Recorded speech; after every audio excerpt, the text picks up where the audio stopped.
It depends on the solution, and Nest has done both in the past. So our model pre this summer when we made this big switch was that we had earned income. We sold, if the artisans made a bag for $10, we sold it to feed for 15 and made money per bag. So we did that and we had earned income, and it was 75% of the revenue that we made each year. And then the rest came from donors.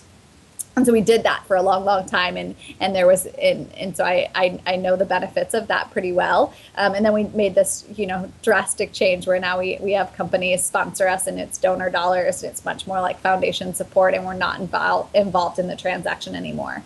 And we did that for a lot of reasons, but part of it was that I think I love the idea of blending the kind of for-profit, nonprofit space and social enterprise, and I think that's really valuable. But I also think that there might be bigger value in letting nonprofits do what they do best and letting for-profits do what they do best, and having the really strong collaboration. So now our kind of sponsoring company is a luxury fashion brand that just launched in Paris, and they produce their entire line from top to bottom ethically in conflict zones in developing countries, and they sponsor us. They donate to us to develop artisan groups that they can then purchase from.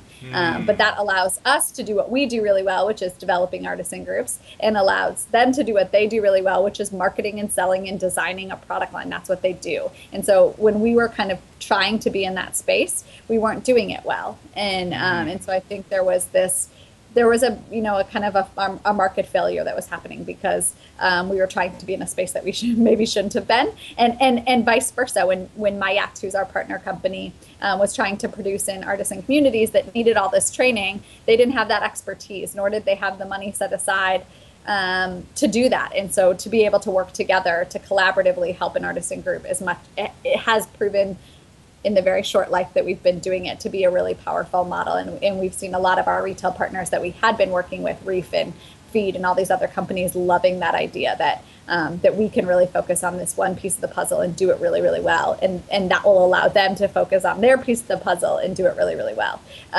So allowing for a little bit more specialization, but working very closely.